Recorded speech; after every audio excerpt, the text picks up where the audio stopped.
Hello, everyone. It's NeLi Martin here. Welcome to the webinar on the Tao of Menopause. You're also very welcome here. So the Tao, I just wanted to say a couple of words. The Tao, the I Ching understands this not as the name of something, but an underlying natural order of the universe. So this is evident in one's being of aliveness, in the process of life itself. So here we're coming to know the natural order of things with our menopause, our natural aliveness of menopause. So some of you joined me for the webinar live last week, and this is a recording. Well, mostly it's a recording. We forgot to press the record button, so I'm just redoing the first bits again. So in the webinar, we're going to demystify menopause, find out what it is and also what it isn't, and also find out ways to reclaim our lives from the so-called symptoms. So we're going to have some myths and some facts and some solutions. So the thing about menopause and finding our way through is that there are a number of ways to go through the change.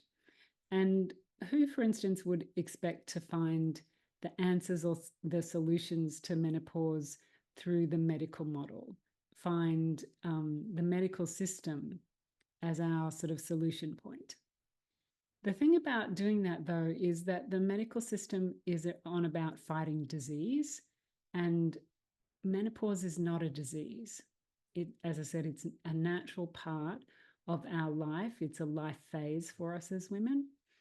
And if we're going to find out a natural way through, perhaps the medical system doesn't have all of the answers for us. So for me, when I encountered my own menopause symptoms when I was about 45, which is 13 years ago now, I was pretty shocked. I got, a bit of anxiety. I got insomnia. I had some brain fog. I had a few bits of hot flush. I had UTIs. And I thought, oh gosh, why is this happening to me? I've done yoga and meditation for decades at that time. I thought, this is not who I am. I was quite indignant. So I turned to the practices that I knew, which were yoga and meditation and psychology. And I added some Taoist practices. And, as I said, the Tao is the natural way through. It's a way through the change that we can like embrace the challenges that we have. We can ride the wave and come out triumphant. So I'm so glad that you joined me now for this recording. And I asked a few of the participants who were there at the time why they were there. And some of them were like, just want to work with hot flushes, want to work with the anxiety, looking at, having HRT, but not thinking that that is the only solution or it wasn't particularly working for them. So I want to just say, yeah, really welcome to this webinar. I'm going to hand you back over to the recording and see you at the other end. That's what I'm hoping to cover today. So I really want to welcome you and welcome your desires for being here. And this webinar is about helping you reclaim your life from your symptoms, finding a natural way to vitality and calm through the transition. And I really want to acknowledge as I said, your investment in time and energy and attention. I don't take that lightly. So really thank you for being here. And just to frame up a bit of our time together, I would really love this sort of active participation in the chat. I might miss some things, but Miriam will let me know if that is the case. I've got other devices that keep me on track. And I'd encourage you to, be here, take notes if that's helpful, as if you're going to teach it to somebody else, because you might one day, that each one teach one. And if you can, like, put away the distractions, put your phone on silent, make sure you've got some privacy around you, and let yourself come onto the screen. It's really great to see you. I can see, the more I can see you, the more that I feel like I'm talking to like real women, and that's so beautiful for me. And just really dedicate this 90 minutes to your future, play full out. And like, if you do share something in the chat, just if we can respect each other's privacy around that, that would be just such a beautiful thing.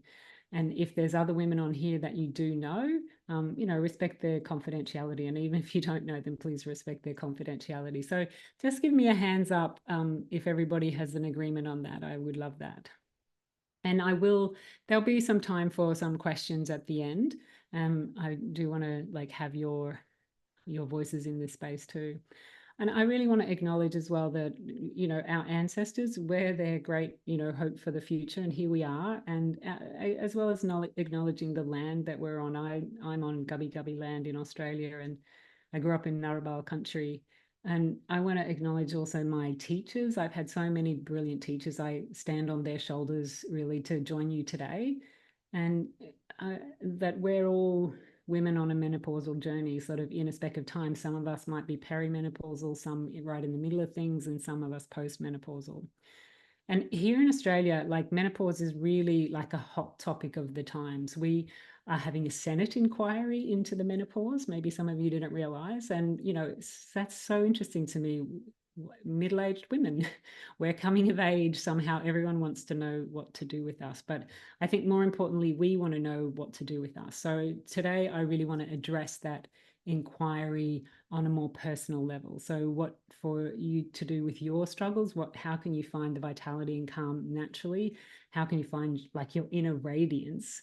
Because that's what it's really all about, coming through the menopause, and with some tools that I turn to in my experience to flourish in the menopause. And I just want to know, I've worked with others, to have that great success. So let's start at the beginning. What is menopause and what isn't it? I know many of you know all these things already, but I want to frame up our time just to make sense today. As I said before, menopause isn't a disease, but it can feel like everything's out of kilter in some sort of way. And much of what we experience in our menopause is due to hormonal changes, but every woman is on a different journey through the menopause with different experiences at different stages. There's not a sort of cookie cutter, this is a menopause experience. And we can also think of what our symptoms are as a bit of an exacerbation of what's already going on, underlying in our system and our body and our heart and our mind and our experience. So the quick tour of the hormonal show really is that, so in our fertility years, we have, a monthly dance, which is really quite familiar to us. We have the follicular stimulating hormone, the FSH, and the luteinizing hormone, the LH, coming from the anterior part of our pituitary gland in our brains. And these govern the hormones of the estrogen and progesterone, which obviously primarily produced in our ovaries. So estrogen, specifically at ovulation time, makes us feel quite happy, quite agreeable, quite accommodating, and self-sacrificing. We're all about making things, smooth in all our relationships. We're looking after everybody, and sometimes forgetting ourselves, but making sure everybody else is all getting on well and okay. And then after this, and especially before our period, the progesterone is having its way with us, and we may be a little bit more irritable, and we may have needed chocolate or wine, and everything is just not quite as rosy. So now in menopause, or through the process of menopause, the veil of estrogen is lifting. It's lifting for good. The ovaries will no longer be producing the estrogen and progesterone, and this is sort of why we don't feel like ourselves. And in many ways, we aren't our same selves. The me I knew as a fertile woman isn't the me of menopause, the sort of Marga stage of life. However, it's not all hopeless, of course. There are still small amounts of estrogen available in various parts of our body, such as our body fat, which is potentially why some of us try to store a little bit as we go into the menopause to, keep things flowing a bit more smoothly, and also in the adrenal glands. And that estrogen is derived from our androgens, or sometimes called the male hormones, but, really we as human beings all have all of these hormones. Anyway, that's produced through a process of aromatization, and it it's a little bit tricky. What makes it most tricky is that like the FSH and the LH, they're coming from the brain in the pituitary gland, they persist after menopause. And so they're primarily coming from the pituitary gland. And when we're in postmenopause, the FSH and the LH levels often rise because it's like the estrogen and the progesterone that give them some feedback and go like, we're here. They're not doing that anymore. So they're not getting that negative feedback. It's like the ovaries, they're telling the ovaries to produce, but the ovaries are done and the pituitary hasn't sort of caught on yet. So it, the brain signals more, and the ovaries go none, more, none. And it's like, a conversation with your partner in bed or something. So the adrenals come to the rescue in some ways to produce some estrogen for us. But, as we all know, the adrenals also produce adrenaline, cortisol is released, and then we have more anxiety and stress. And so those sort of stress hormones are more sort of free floating in our being through the menopause.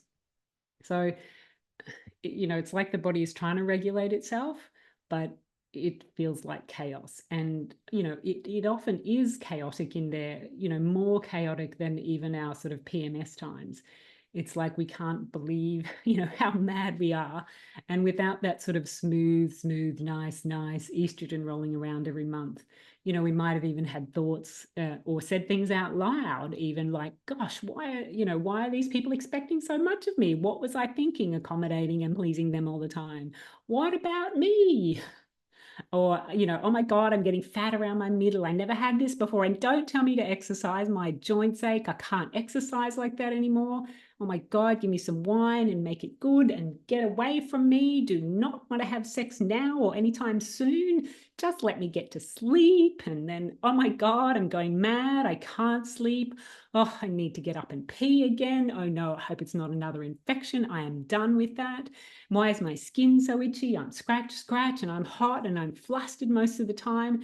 Then this heat spikes up like crazy when I finally am having some sleep, and I sweat through my PJs and through the sheets. And should I wake everybody up? And what is this? Oh my God, is it anxiety? That's all I need. And then what? Oh my God, it's morning already. Oh my God, I need some good coffee to start the day. What was I doing anyway? I can't recall. I'm sure I'll remember soon. Just get to work. Don't bother me. Put my head down, have another coffee, get through the day, have a biscuit or two or some chocolate. That'll probably help. And then on the way home, I think I'll just get some takeaway so I can rest properly, and then a bit more wine so I can sleep properly. So give me a thumbs up and a yes in the chat if you've ever had those thoughts or spoken them out loud to anybody. Yeah, a couple of you, yes.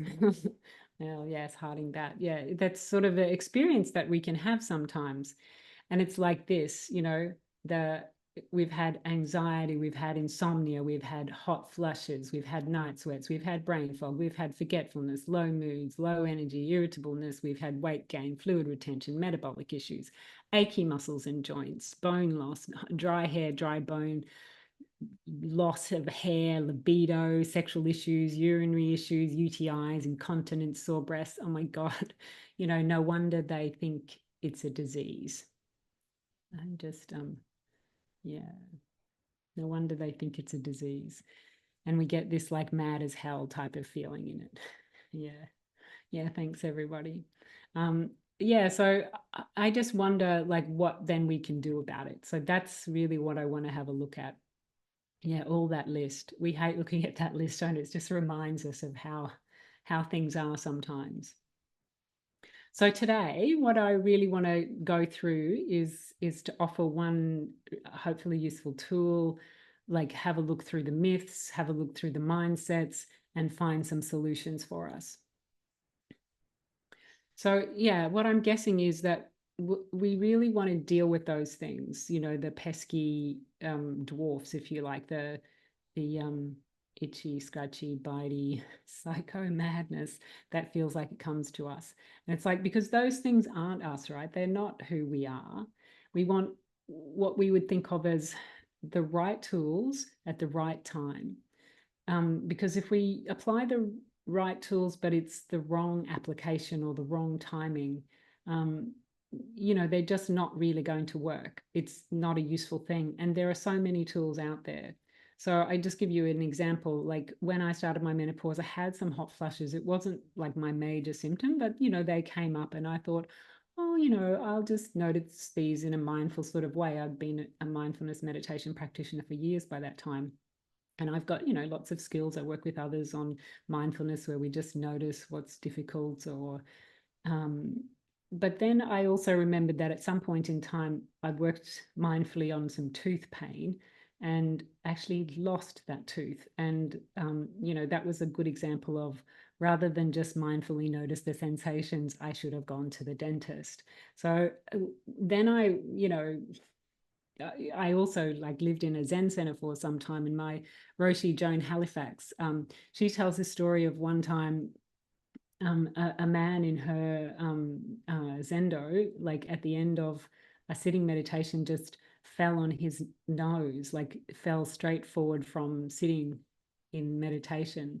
And they found out later he had sat his way through a heart attack without a sound coming out of his mouth, presumably just noticing and breathing through all that pain. Now, he may have decided that, he noticed it coming and he made an active choice to like let that occur. But sometimes some sort of interventions might be helpful.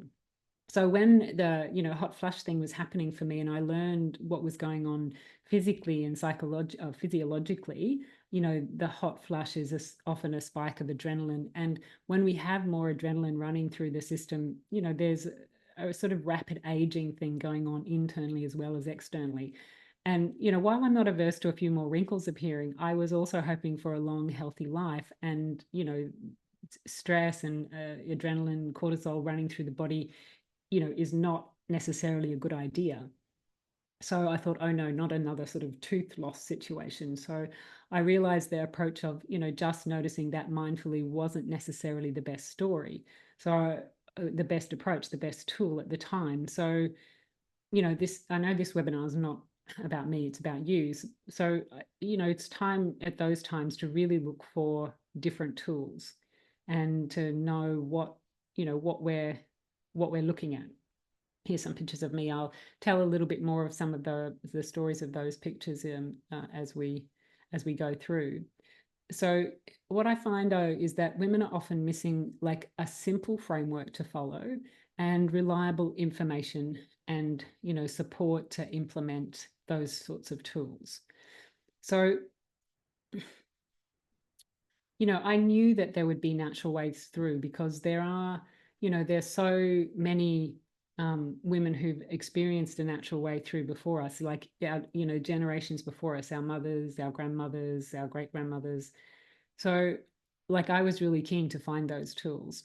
And here's one of the things, oops, that I think is one of the most the secrets to change. It's the breath. And what the thing about the breath is, it's part of our physiology that we can control quite easily, and it changes with our physiology. So the more that we take control of it, we can change our physiology in a way that we can't easily, from the outside control, for instance, our digestion. So it's really one of the key tools. So like, would it be all right if I taught you something now? Is everyone up, for a little bit of practice? And this practice would be some help with hot flushes, anger, anxiety, sort of the fight flight response. It's a 3-step process. Yes, great. That's fantastic. A 3-step process that I call the Meno-Dao, the menopause breath. I haven't really ever seen anyone package it together like this. It's partly a combination of the 3 steps are like a physiological sigh, a yoga sitali breath, and a yoga brahmari breath. So if you're not a long-term yogi, that may make sense to you. I know some of you are yogis, but if not, maybe I can help you out with the steps. So is it going to be most helpful? I've got this slide here with some words, or is it going to be more helpful to see me more clearly and what I'm doing? Is there anyone, has everyone got like a little picture of me? Just give me like a thumbs up. Yeah. Okay. So it's okay. The slide is good. Is better than seeing me. Someone said, oh, it would be good to stop the slide and see what's going on. So let's start with the first part. So the first part is a sniff, sniff, in. So it's like this. And then a ah on the way out. So just try that a few times. So ah. Doesn't matter how many ins you do, just a couple is okay, but the more that you do, the more full you get, and the ah, and really sigh all the way out to empty. Ah, and again. Ah,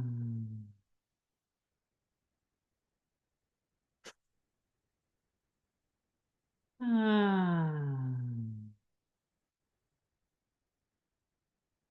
Let's do one more like that. Ah. And then I want to add in the second part of Sitali. So if you can curl your tongue, it's like that. I'm not making fun of you.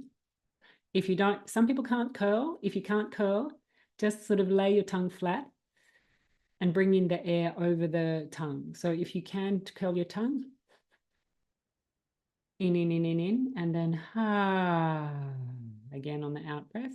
And it doesn't matter if you can't curl, then you're just sliding the air over the wet tongue. Ah, and sighing with a ha all the way out to empty. Ah, so let's try a few more of those so that this is like an evaporative air conditioner. Ah, I don't know if anyone remembers those things, those old-fashioned air conditioners we used to have in the 70s and 80s that were sort of wet essentially and blowing cold air over wet. Nevertheless, it's quite effective at cooling down our core, and the sigh is still like relaxing the nervous system. So let's do two more like that.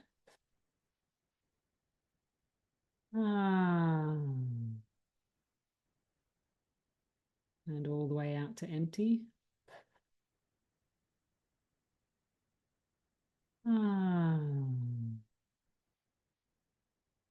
And then we'll continue with the tongue curl or the air over the flat tongue. And then just close the mouth and a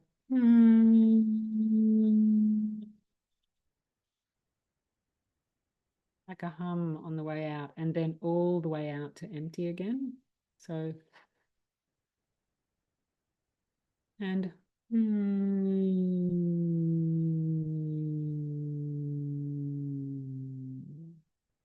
notice that the sound isn't a like a where it's more of an M sound. So continue with that, and it's a like you're trying to vibrate the soft palate at the back of your mouth. Slightly higher pitched. And that vibration at the soft palate at the back of the mouth, sort of vibrating into the brainstem.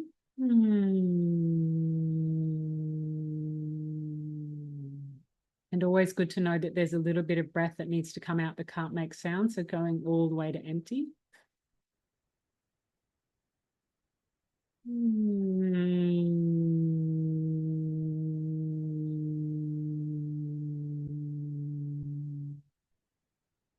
Let's do two more like that. And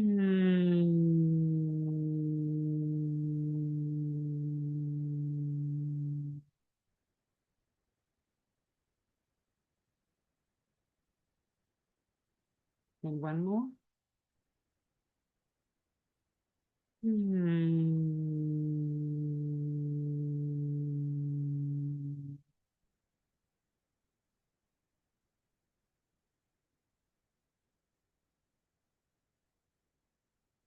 Beautiful. And let me know in the chat, what did you notice from that? What do you notice in your system? I think it's sort of designed soothing, calming. Yeah, it's designed to soothe and calm the system, but also lighter. Someone is feeling mellowing, centered. Beautiful.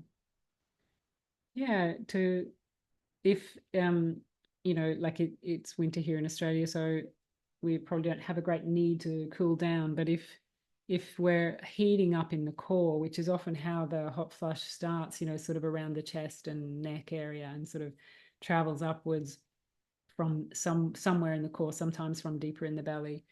It can really help to cool the core down, because as the air gets cooled over the wetness of the tongue, and then that cooler air, obviously has a little transfer at the alveoli, and then the blood gets a little cooler, and so it cools the system down.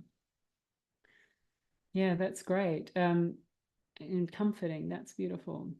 Um, so, I think, I don't know, you may be thinking, is this one of those webinars that just like sells something? It's just a sales pitch. And I would do want to say I won't disappoint you if you've already thought that. I can't teach you all I have to offer in 90 minutes. I wish I could condense 32 years of practice into 90 minutes. Well, maybe I don't, I'm not sure, because there's probably some AI way of dreaming up to sort of extract all of my, wisdom and experience out and, insert it into your brain somehow. It involves a babel fish, but I probably really don't want that. Maybe you don't either. Anyway, so I digress. I don't think I can teach you everything that I have to offer in 90 minutes. And even though like the frameworks I have are simple, they're very full. And I'd really, love for you to have the opportunity to, take in and find all the practices that sustain you, that could make your menopause transitions, really the time of your life. So I do have an offer. I hope that, is it okay if I tell you about it later? Yeah, there's a few noddings. Yeah, thank you. But nevertheless, this is 90 minutes of your life, and I do want you to leave, with some sort of golden nugget. So something that is, helpful. So maybe this is already it. You've received the golden nugget from the menopause breath, and you can jump off now. But I would, maybe you're intrigued to stay and see what else there is. So I'm going to share some more juiciness, some ways of looking at and perceiving and knowing menopause, plus the practices that will support you. Because I believe finding our way means aligning with nature and nature's cycles in all things. So I would encourage you to find your way inside of this webinar and, really look for like what could be a golden nugget that you take from this. I really would want this for you guys. And I would say, yeah, never, one of my sort of great how to get things embedded in your life is never leave the scene of a learning without making a commitment to an action, or to develop a habit for your life. So, if you found that breath helpful at all, then, I'd recommend trying it out like 3 times a day, just like we did with 6 breaths in each of the steps. And if you do it 3 times a day, like it'll help the sort of general system. As I said, in menopause, often the adrenaline and cortisol is just more sort of on average. So it will just help the system to, sort of down regulate in a general way. And then also you could use it when you're having a hot flush or having a night sweat. And then it's there for you. And a beautiful thing about yoga, meditation, all of these practices, which I would think of as embodied practices, it's we need at least, I would say, 3 months. This was my sort of golden rule when I was doing my yoga teacher training, which, by the way, was like, decades ago. There is someone here who remembers that time from 1997 till the year 2000. Yeah, when it took 3 years to become a yoga teacher. But part of that teacher training was like, in order to teach something, you have to practice it for a minimum of 3 months, 3 to 4 times a week.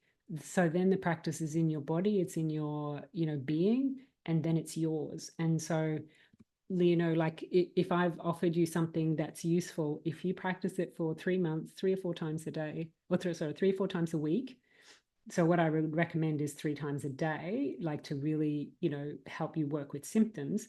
But if you do it 3 or 4 times a week, then it's yours, and it's like it's there to call on when you really need it. So I really encourage that. How to get it off the theory plate and into the body. So I'm going to have a look at some myths. Hopefully we'll get through all 3 of them. So the first myth I want to have a look at is that it's all downhill from here. Like menopause is really just the beginning of the end. Some people will say that. It might feel a bit like the end of your life, and it's the end of something. It's the end of life as you've known it for quite some time.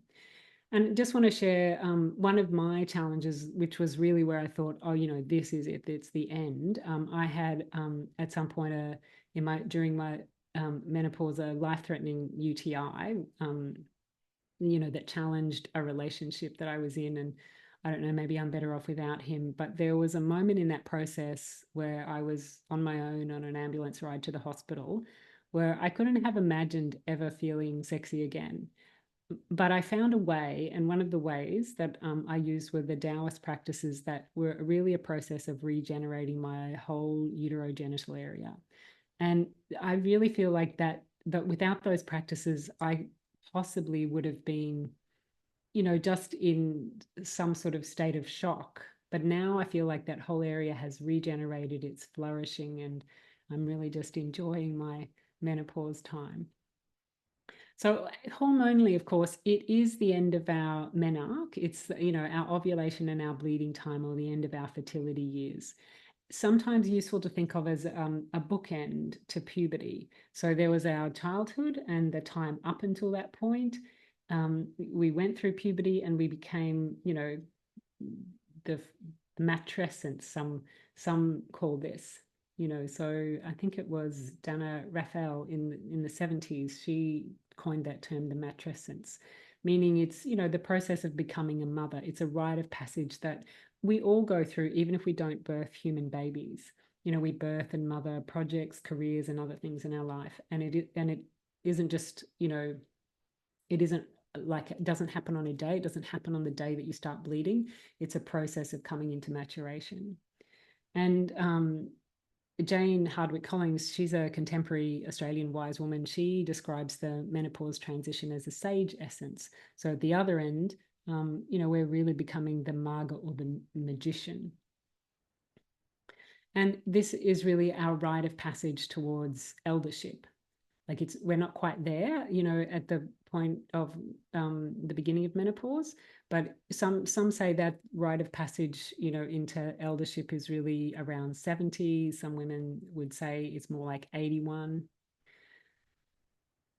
So the menopause is the rite of passage, the journey that isn't over in a moment. And it begins sort of before the bleeding stops, really. The perimenopausal changes as our cycle starts to change. Some women as early as in their 30s. And, we can only know the point of the bleeding end, looking back, which is average age 51. So, yeah, menopause, sort of the start to our eldership. And like all rites of passage, there's also challenges that bring growth, right? And puberty was also a challenge in many ways. I don't know about you, but mine certainly was in many ways. Just type yes in the chat if you feel like you can relate to the challenges of puberty sort of equaling the challenges of going through menopause, and see the bookends that we might be dealing with here. Yeah, thanks, Susie and Artie. Yeah, so sometimes I love this story that one of my meditation teachers told me, which was the story of somebody, one of their students, who heard a butterfly in the cocoon, like making an awful racket, attempting, to get out. And that, being a kind-hearted person, they thought, oh, I'll help that butterfly out of the cocoon.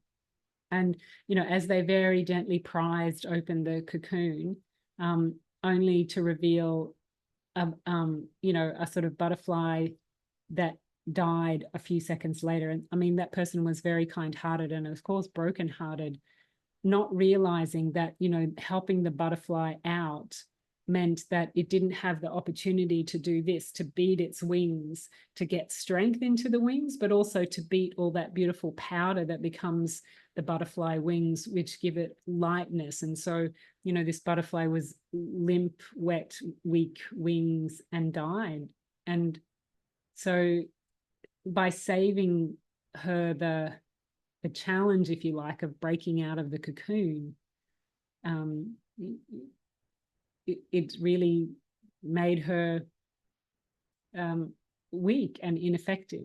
So the challenges that we have during our menopause, we need them in order to rise in strength and resilience and capacity.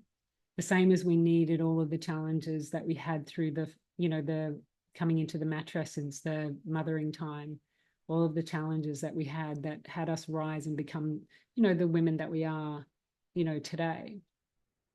And really looking at the seasons to know our life stages. So if we think of childhood and adolescence is like a spring, and the matrescence, the fertile mothering time, is like a summer, and the menopause, or the sage essence, as Jane would call it, is our harvest time, our autumn, and then our crone years are our winter. So harvest time, you know, really means that we're, you know, gathering in the bounty. This is the time when all of the work that we've done through the summer is bearing fruit, all of the capacities that we developed. So I hope that, you know, you can be standing in recognition of some of the capacities that you had through those fertile years if you're sort of coming to the end of them. And in Taoism, menopause is seen as a second spring. So that's such an interesting term, isn't it? Second spring, it's the autumn time, but it's a second spring. And why it's a second spring from a Taoist perspective is because women lose their sort of vital force energy, which they call Jing. The Jing is lost every month through bleeding.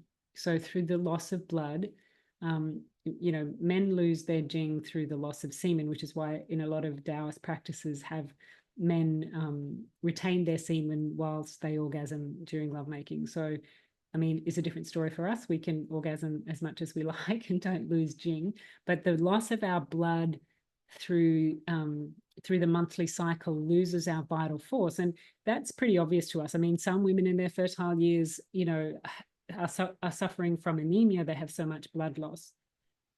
So it's really easy to see that blood is a vital force. And once we stop losing it, then, you know, we have a vitality return, a vitality that we had in our childhood, hence the second spring.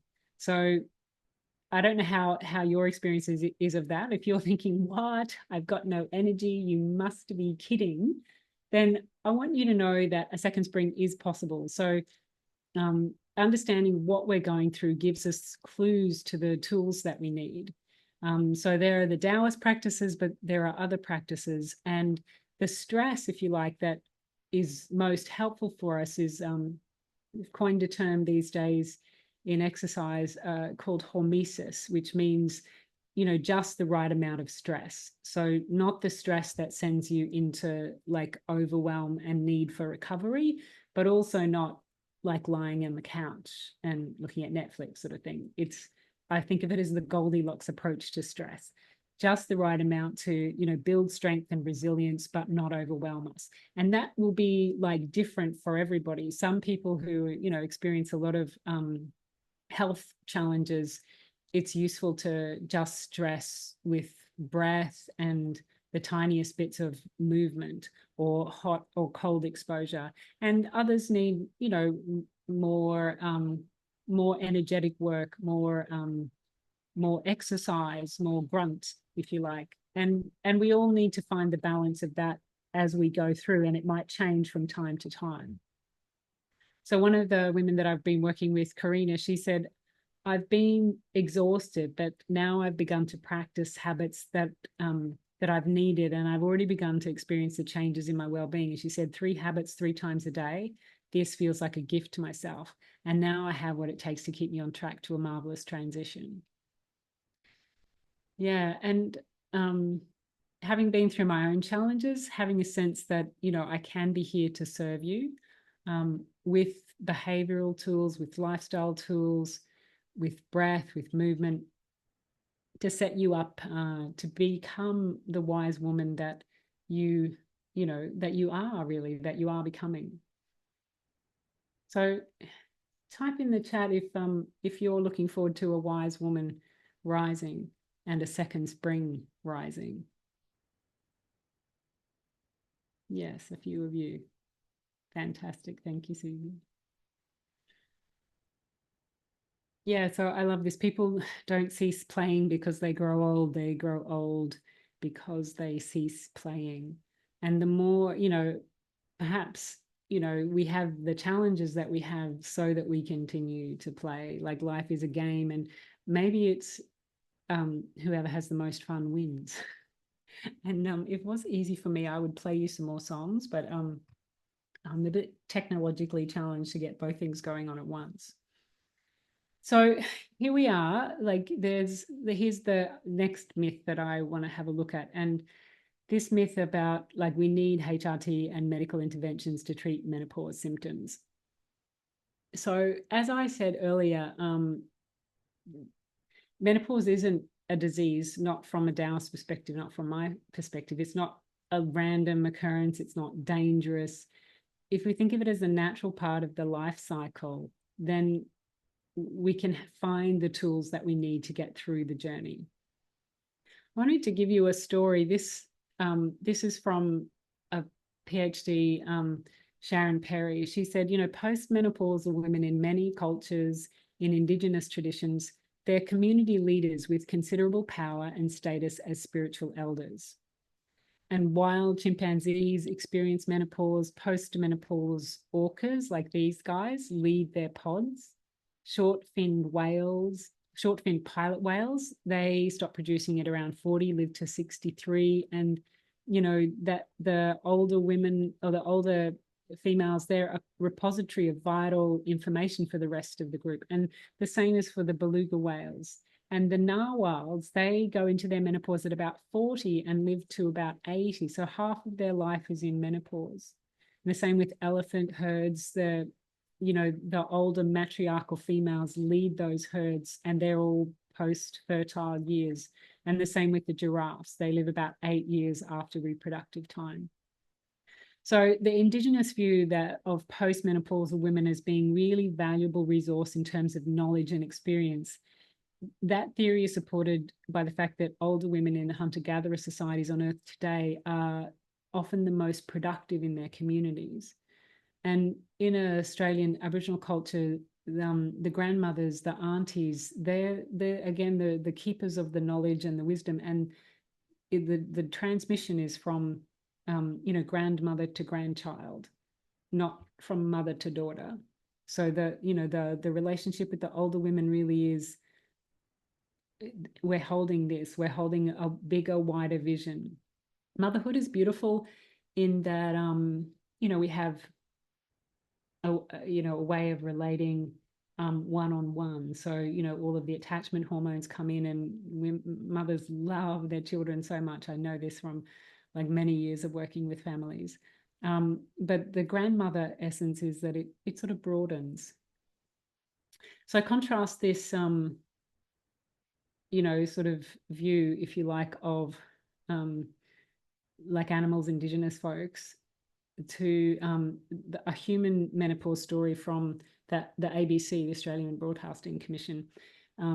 They had a woman's health expert and integrative doctor, Lucy Karate, talking on the ABC in June of this year. She said the newer drugs have fewer serious side effects compared to the old drugs, which were derived in the 60s. So like my first alarm is like, gosh, how many do they still have, right? Fewer serious side effects. How many serious side effects? I don't know. So from the ones that were derived in the 60s, when menopause was first identified as a hormone deficiency syndrome. So menopause is a hormone deficiency syndrome. And then later on in the same article, she refers to menopause as a reversible illness. So, this is how the doctors, the medical fraternity look at menopause. It's a deficiency and it's a disease. So, in brackets, it needs medical treatment. And, perhaps, I don't know if I'm just being cynical, but perhaps that's the reason there is a Senate inquiry, is really to find out how the Australian tax dollars, get sort of parceled up to the different interests in the pharmaceutical industry. Because, they all have ideas about what's the best sorts of treatment for the illness. And if you only seek advice from the medical establishment, then your experiences will be looked at through a medical lens. And when your medical practitioner looks at your menopause as an estrogen deficiency or a reversible illness, or potentially worse, sees it, misdiagnoses it, which has happened so often that women are given antidepressants and prescribed those without discussing menopause at all, even though they're in their sort of menopause years. So, of course, doctors are not bad people, right? Like, they sincerely want to help, but they see disease, they label deficiency, they label illness, and all the tools that they have at their disposal are HRT, or hormone replacement therapy. So, and it's true that estrogen, for instance, does seem to have like these good results for helping through a hot flush phenomena. Not for everybody, certainly, but for some people, for some women, that there's a sort of symptom reduction. Like, there's a sort of new generation of doctors coming out, like Dr. Mary Claire. I heard her talking on a podcast recently, talking about the protective factors of estrogen. So, potentially we're now unprotected if we don't have any. It's like men and children are somehow unprotected if they don't have enough estrogen. And perhaps it does make sense to have us protected in our fertility years. Being pregnant, having a baby, raising a child, that's all very stressful. So fertility on some level is stressful. So when I hear Dr. Mary Claire being asked, when should we stop the hormone therapy? And, she basically said, why stop? Like, it's giving so much benefit and I'll likely die with my estrogen patch on. And I was like, oh, that's an interesting, she really wants to keep herself in a fertility stage. And keeping oneself in a fertility stage of life sort of is a denial of the second spring, a denial of, the development of that grandmother love, the wiser, wider, embraces all, becomes the wisdom and the knowledge keeper in our society. So, being able to see the bigger picture, we don't, if we have every woman still in her fertility years, we have much more narrow focus. And if we don't go through those, thresholds and challenges, we deny our rite of passage, and we deny our rite of passage into eldership. Another one of my meditation teachers told a story about there was in Europe, there was like a grandmother nurse in a children's hospital. And so when a child, had all of the medical interventions that could happen, but they were still sick, they were taken to the old grandmother nurse, who literally held the child and often nursed them back to health. Like, isn't that interesting that just holding and, touching, soothing, being with those sort of the resonance of another human being with the mirror image and the loving is a healing force. And I don't know if anyone who's, any of the nurses who are working in our healthcare system have that on their job description. And yet it's often the inspiration and the motivation for the profession, right? And for us as well, we can be denied the other end of puberty. Like me, when I went through puberty, it's pretty early at 11, and my mum's like, told her about the bleeding, and she's like, well, here's a pad, here's how you use it, here's how you use tampons, here's the book, here's how you get pregnant, and by the way, don't. So we often, like, maybe younger women these days have more of a rite of passage through their puberty, but we're often denied that end. So we don't expect to see the other end either. But I want to really give you an opportunity to rise into like a wise woman that, I sense that we all are, right? We all have that capacity. So, as I said, when I was a kid, I was pretty curious. That's like little me, I think on the way to kindergarten or preschool or something. And I loved to ask why. My mother, drove her to distraction often. Why this, why that? And yeah, she puts up with me still asking why. And so off I went to school, and when I went to university, became a psychologist. And in my early profession, uh, working in Western Queensland and then in the UK, like in child protection, juvenile justice, and domestic violence, those arenas really exposed me to a lot of suffering that I wasn't so familiar with. And I was pretty shocked. But I still questioned everything. I questioned, the system that I was a part of. And that led me into the women's movement. I, protested. I offered humanitarian aid, drove trucks of aid into the former Yugoslavia during the 90s. I learned from a lot of women's mystery schools about empowerment and the sort of reverence of nature and all of our cycles. And as I said before, the yoga and the meditation really rescued me from the burnout that I was experiencing as a young psychologist. And ultimately, although I didn't know this at the time, I shifted my perspective from protesting and questioning to like being with the nature of things, to enjoying and appreciating things how they were. And that was a pretty radical shift for me, to, just being with the system rather than questioning it. But I don't want to like also make myself a fool within that system. And when I feel like something is going against the natural way of things, I feel like I want to learn from the whales and Indigenous culture. And that's why at the Tao of Menopause, we're offering natural and behavioral alternatives.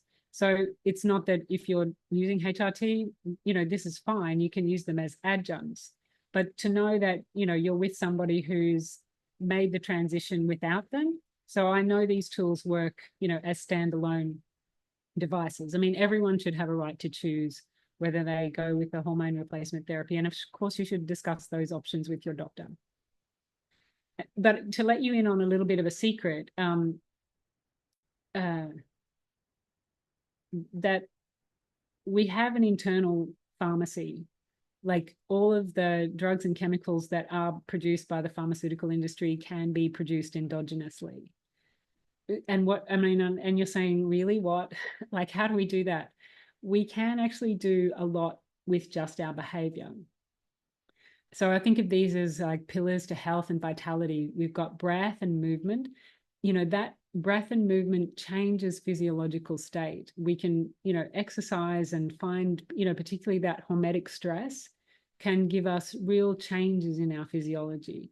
And our breath and our focus and our attention, like, these give us like they've done enough brain scans on people meditating these days to know that it makes a difference. It makes changes in our physiology, but also our mindset and, the meanings that we're making of things, our emotional state, like what story we're bringing to the experiences that we're actually having first and foremost. So, of course, we have like internal behavior, thoughts, feelings, beliefs, moods, mindsets, and what we're doing externally, a diet, exercise, our relationship, and our interaction skills. So our body is changing when we do those things. Our body's changing. Like we could just even try that now. Like, how would you feel if you just gave the body a shake?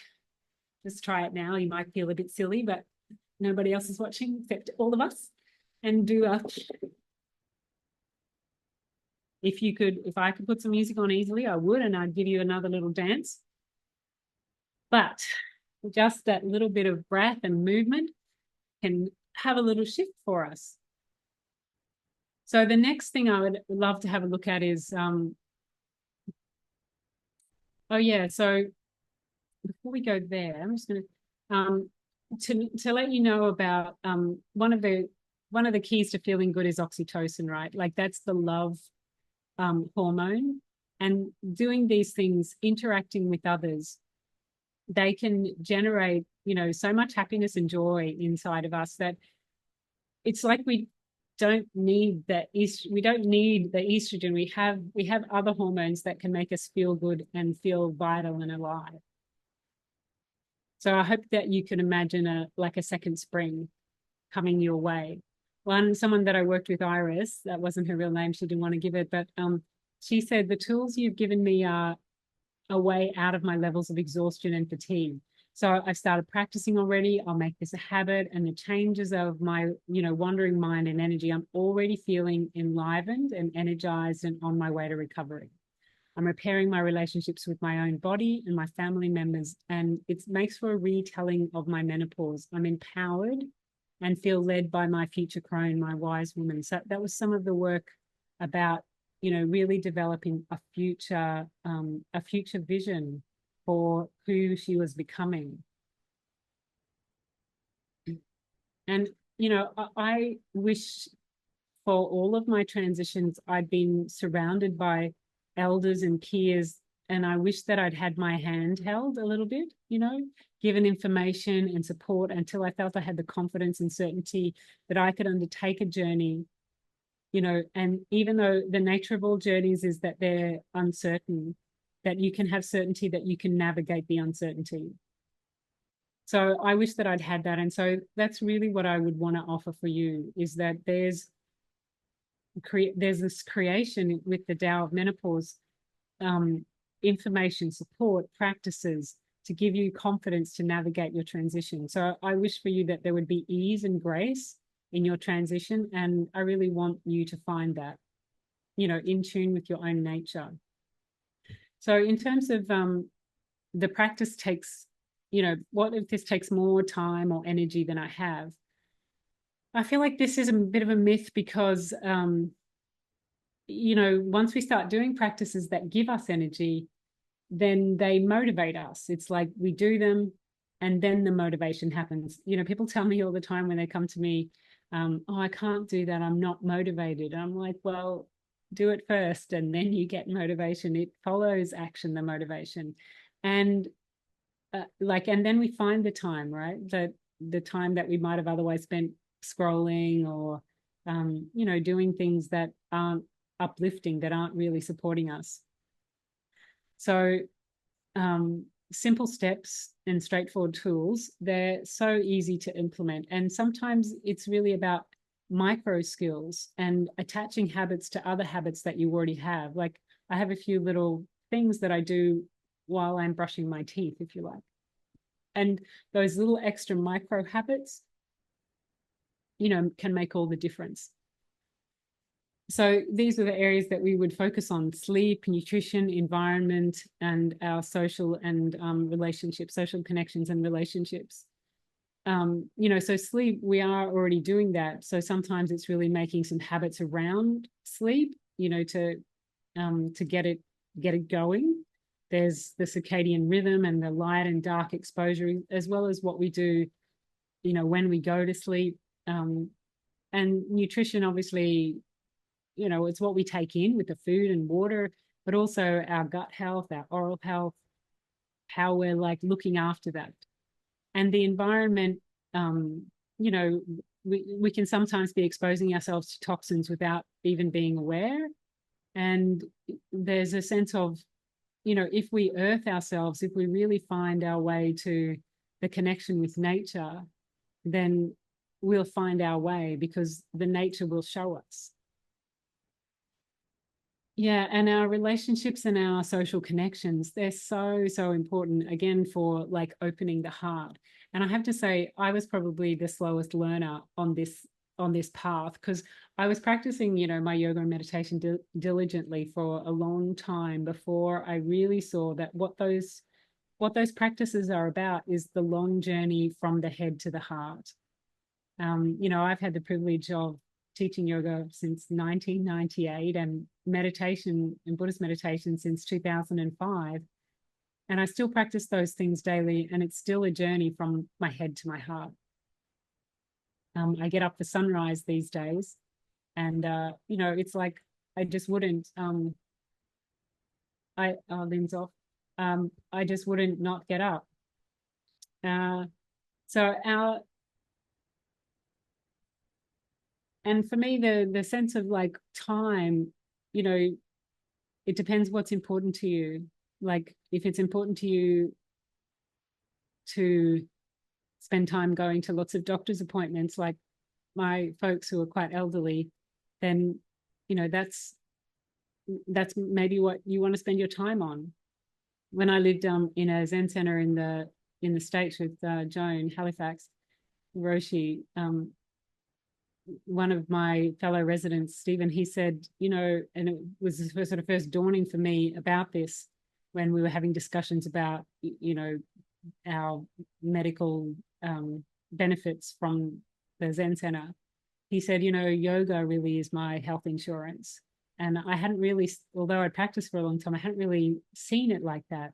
Yeah, it is. It's giving me my insurance for my future. Yeah. So I'm just going to check on the time. So we have as well, I want to just cover like the values and the compelling future and the identity, like who we're becoming. Because those things, as we heard from in Iris's story, really like help shape the what can motivate us. I was on a sailing trip with Susie, who's here, last year, and it made this sort of declaration that I will, when I'm 92, be doing the splits, and then something will go viral about this 92-year-old doing the splits. And so this, like, even just a small pinpoint of a vision of, my future crone, if you like, helps to, motivate and sustain my practice. Artie's going to be doing the splits at 92 too. So, so when I get up and I, do I want to get up and do I want to do my practice? And sometimes I have these conversations with my 92-year-old, and she's like, yes today. But sometimes she gives me a day off and she's like, yeah, you need a rest day. She's quite beautiful because she knows what it took to get there where she is, right? So when we have a real, like sense of our compelling future and the identity of the woman that we're becoming in our crone, and, we know that she loves us and we love her, it's like, then there's a lot of motivation for, doing really what life is asking of us. So where are we now? So if you've learned something today, I see where I'm up to in my list of things. Oh yeah, I just was going to say one more thing about, like, a lot of what happens for us in the difficulties is stress, and, learning to manage and handle our stress is really, a lot of where we're heading. And yeah, my 92-year-old will often tell me how much stress is okay and how much is not. So she helps me find the hormetic points of, yes, go a bit harder, no, back off because that's too hard.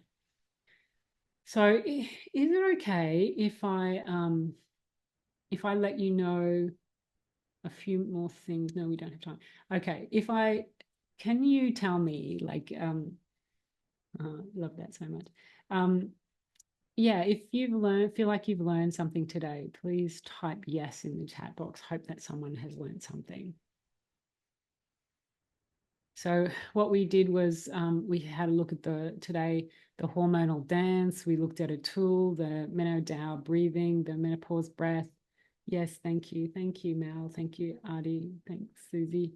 Yeah, so, and we looked at the myths about it being all downhill from here, about menopause being a disease, and about, what we can do with our time. Looked at some mindsets, the second spring, and, what it takes to rise and shine. And we looked at, I didn't really give you a lot of outline, but, the tools and the practices and the protocols They are simple frameworks that, you know, I don't have time to share completely all of those things today. But we do have. So we're going to do this thing of like, okay, we manage the symptoms and then we rise into the wise and wild woman elder that we're going to become. So I really hope that you found something useful for today. And is it okay if I tell you about what I have to offer next? Yes. Okay. So the menopause breath is gold. That's great. Thanks, Susie. Yes. We're not disintegrating. No, we're not disintegrating from here on in. No, Scotty, we're not. So what I want to do is just like let you know about how you could, you know, work with me. Thank you so much for making it all the way to the end of the Tao of Menopause webinar. I'm NeLi Martin, and thank you so much again for your time and attention. You can check me out on my website, nelimartin.com, and on all the social media platforms. I'd love to keep in touch, and I'd love for you to find out what I'm up to next. Thank you and blessings.